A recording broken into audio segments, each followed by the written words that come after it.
dijéramos, Claudio fue súper perseverante. Tanto Claudio como todos los que estábamos ahí, éramos una especie de hijos del rigor.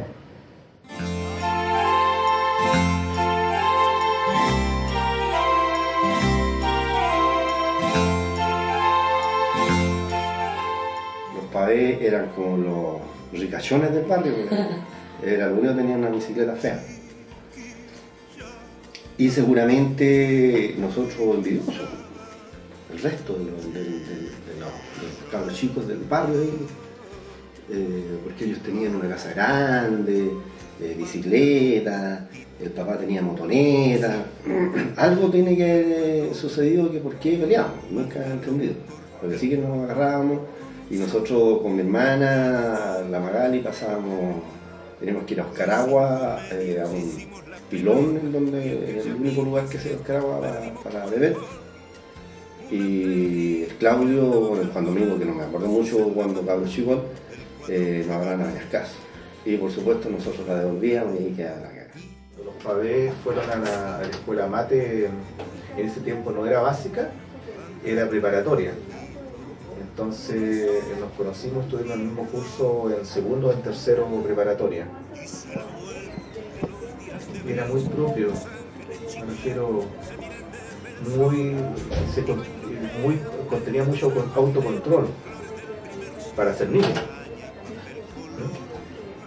Para ser niños, porque éramos todos niños. En esa edad tendríamos 8, 9, 10 años.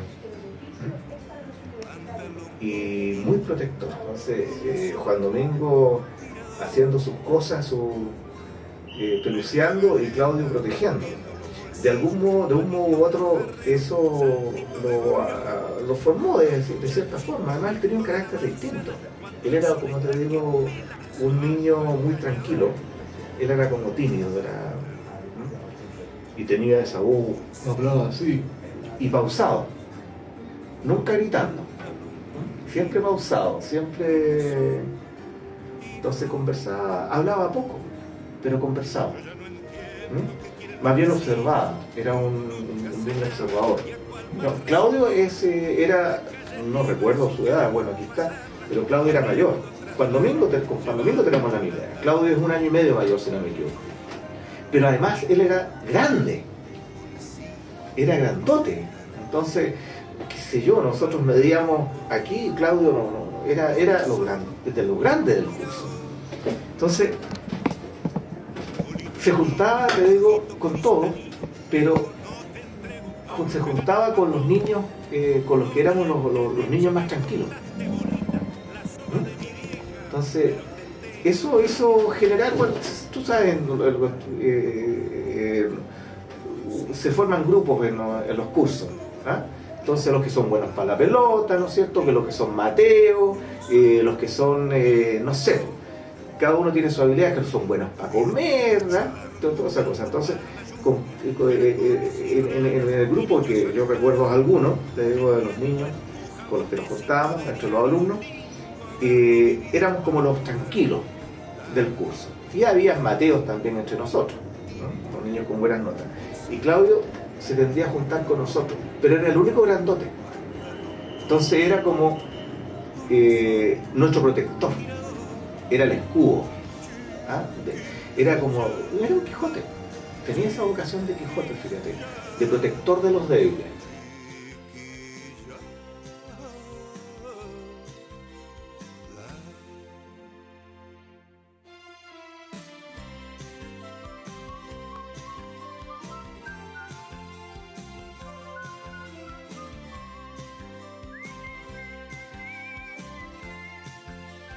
Fue un encuentro curioso en la sala de música de la Escuela de las Nieves, con don Belisario Salinas, que era nuestro profesor. Ahí nos conocimos, el Claudio también llegó, ellos estaban en otro taller y llegaron a la sala de música, el Claudio en este caso, y por supuesto no podíamos pelear ahí, ya estábamos seguramente un pelito más grandes.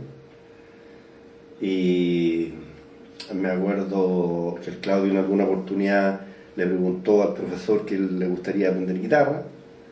A lo mejor ahí fue mi desquite, porque como ellos tenían bicicleta pero no tocaban guitarra, y yo sí tocaba guitarra con mi papá que no tenía bicicleta, le dije que mi papá le podía enseñar. Y a partir de ahí él empezó a ir a mi casa. Fue súper perseverante. Yo creo que llegaba a molestar, dijéramos, su perseverancia. Un domingo su papá siempre le llamaba la atención porque, no es mala onda por supuesto, pero siempre él andaba destruyendo guitarra. El Claudio tenía la mano muy pesada, era muy rústico, aunque todos coinciden, sobre todo las chiquillas de la época que hoy día lo recuerdan seguramente, que era súper dócil, como en términos afectivos, pero era brusco. Una mano pesada, como digo, era de los tipos que al tocar la guitarra sin problema cortaba una cuerda, demasiado brutal. Pero eso a través del tiempo se le fue quitando, y a lo mejor fue la razón que después canalizó su inquietud por el instrumento del bajo, que se convirtió en uno de los buenos bajistas de la zona. Primero tuvimos un conjunto que lo conformaba, que nace en Casas Viejas, que por ahí hay una foto donde hablan los yomas, que el nombre seguramente medio irrisorio, pero que está compuesto por algunas letras de los nombres de cada uno de nosotros.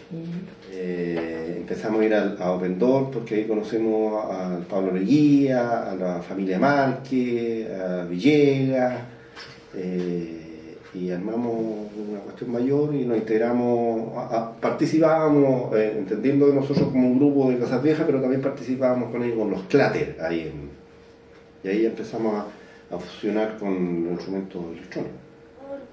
En Open Door, ahí fue cuando empezamos a abrir un poco el tema de tocar, porque nos encontramos con un grupo que se llamaba Los Clatters, y ellos ya tenían guitarra electrónica y otro tipo de batería y cosas mejores. Entonces ahí empieza la onda de la música y se forma la idea de formar un conjunto. Ya, y ahí trabajando, y se trabajaba un poco y se cantaba, se ensayaba ahí. Empezamos a tratar de copiar algunas cosas y nos dedicamos a aprender. Después de eso yo me accidenté, tuve un accidente bastante serio, y eso me dio tiempo para guitarrear. Y de ahí se colgaba también el Claudio y todo, el Omar, el Pepe, el Tuco, el Claudio, y así que nos juntábamos o en la casa de él, o en la casa del Tuco, o en la casa mía, y nos poníamos a guitarrear. Y vamos guitarreando, insistiendo tanto hasta que empezamos a hacer algunas cosas. ¿Viste? Porque venía gente a verlos de otros lados, nosotros, ¿cierto? A la familia, a la casa de Juan Domingo. ¿De dónde eran esas cabras que venían de allá de la Dona de la Cresta, ¿cierto? Llegaban los días sábado y domingo, que se amanecían allá, y armábamos la fiesta ahí. Pues. La cosa era hacer fiesta, después partir para allá para arriba, pasar cosas de maíz por los paseos. Y lo que hacíamos el fin de semana, que era participar en un evento, de repente en esa época ya salieran algunos contratos. Me recuerdo una vez una profesora que todavía la veo en algún rato, que es de Casas Viejas en algún momento, doña Casilda Alarcón, creo que se llama. Ella, su familia trabajaba, algo tenía que ver allá en el casino de El Tehues, y ella nos consiguió un contrato, me recuerdo, para ir al casino del Tehues, y para una desea, era seguramente como cuando los artistas hoy día estaban en Argentina, no sé. Nosotros ya no habíamos la Santa Semana, ¿no? Y nos llevaban en un Land Rover, como era tierra y caminos malos, era un sacrificio increíble, pero para nosotros era feliz, o sea, con todo pagado, alojamiento, fue una lindísima experiencia. Salimos tocando, tocábamos en Casas Viejas, en algún negocio por ahí, ya no me acuerdo los nombres.